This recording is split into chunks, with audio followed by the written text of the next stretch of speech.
When he reached Kufa, Ubaydullah had worn a black turban and had covered his face. People there had received news that Imam Hussein alayhi salam was due to arrive to Kufa. Hence, they waited his arrival. They mistook him to be Imam Hussein alayhi salam, and from the midst of whichever group he passed, they saluted him, saying, "Welcome, O son of the Prophet."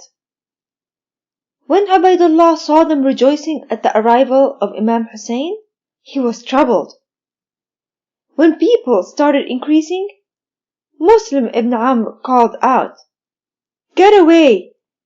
This is the commander, Ubaydullah ibn Ziyad." He then reached the palace at night, surrounded by a group of people who still thought that he was Imam Hussein. Nu'man ibn Bashir shut the door on him and his comrades, mistaking him to be Imam Hussein, when one of his people called out to him to open the door. Nu'man, mistaking him to be Imam Hussein alayhi salam, said, "I request you in the name of Allah to get away from here, for by Allah I shall not hand over the trust to you, nor do I intend fighting you." Ubaydullah remained silent and then came closer when Nu'man was speaking with him while hanging from atop the balcony. Ubaydullah said, "Open the door. You have not opened yet, and your nights have become prolonged, in which you have slept instead of governing." These words of Ubaydullah were heard by a man behind him, who turned to the people standing behind, mistaking him to be Imam Hussein, and said, "O people, by him besides whom there is no other deity, this is Ibn Marjana," referring to Ubaydullah. Mas'udi says that when the people recognized him, they started throwing stones at him, but he got away. Then Nu'man opened the door for him, and he entered therein and closed the door on the people, and they dispersed away. In the morning, he announced for the congregation prayers, and people gathered. Ubaydullah ibn Ziyad praised and glorified Allah, and then said, "Now then, the commander of the faithful," referring to Yazid, "has given me the charge of your city and your frontiers, while your booty is under my control.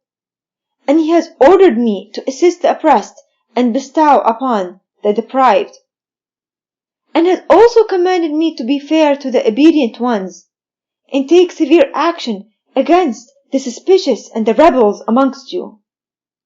Then I shall fulfill his command regarding you, and shall put to practice his orders.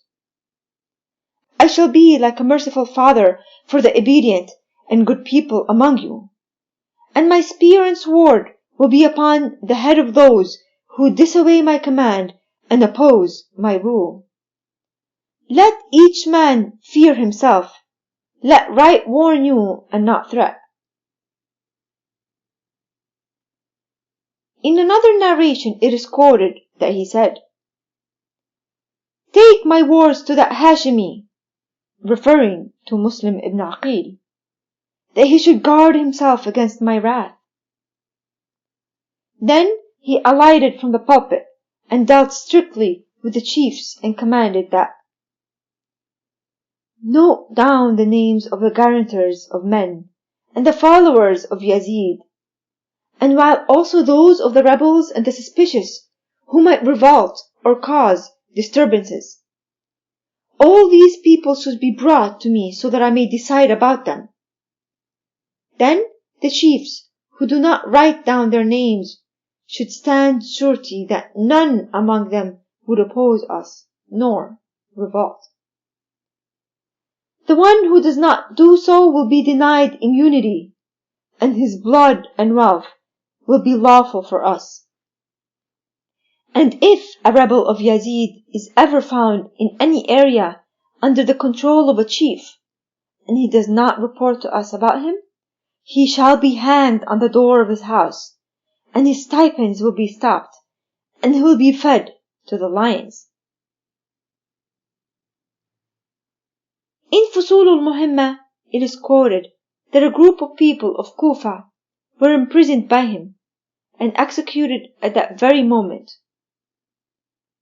When Muslim ibn Aqil was informed regarding the arrival of Ubaydullah and heard his words, he left the house of Mukhtar and went to the door of Hani ibn Urwa al-Muradi and called out to him. When Hani came out, he looked displeased, and Muslim said, I have come to your door to seek shelter and as a guest. Hani replied, You have put me in trouble, and if you had not entered my house and had confided in me, I would be pleased to tell you to go away. But your entering into my house has bound me in responsibility, hence do come in. Thus, Hani gave him residence, and the Shia started visiting him in secret, while safeguarding from Ubaydullah ibn Ziyad. People started swearing the oath of allegiance at the hands of Muslim, until the number reached 25,000. Then they decided to revolt, but Hani advised that they should wait further. Ubaydullah called his retainer Maqal and gave him 3,000 dirham, and told him to find the whereabouts of Muslim ibn Aqil and his associates and intermingle with them. Then he should partake that wealth with them, and thus show them that he too was among their own people, and hence remain aware of their intentions to report to him. Maqal entered the mosque and heard that Muslim ibn Asaja al-Asadi was taking the oath of allegiance in the name of Imam Hussein alayhi salam. Muslim at that moment was busy in prayers. When he finished his prayers, Maqal came up to him and said, O slave of Allah, I am a native of Syria, a slave of Zilqila, who has been favored by Allah with the love of the household, Ahlul Bayt, of the Prophet. These are 3,000 dirham, and I desire to give it to the person regarding whom I have heard that he has come to Kufa and is accepting the oath of allegiance in the name of the grandson of the Prophet. I have heard from some people that you are acquainted with the Ahlul Bayt. Hence, I have come to you. I request you to accept this wealth and take me to your chief, so that I may swear the oath of allegiance to him. And if you desire, I should swear fealty at your hands before meeting him. Muslim replied, I am delighted to meet you and happy upon your desire to reach your destination. And may Allah aid the Ahlul Bayt with your assistance. But I do not like that people should be aware of that issue before its completion, and I fear the oppressor and his power. Then Muslim accepted his allegiance with firm promises to remain faithful and to keep it concealed. Maqal started coming to him for some days, until Muslim took him to the presence of Muslim ibn Aqil alayhi salam.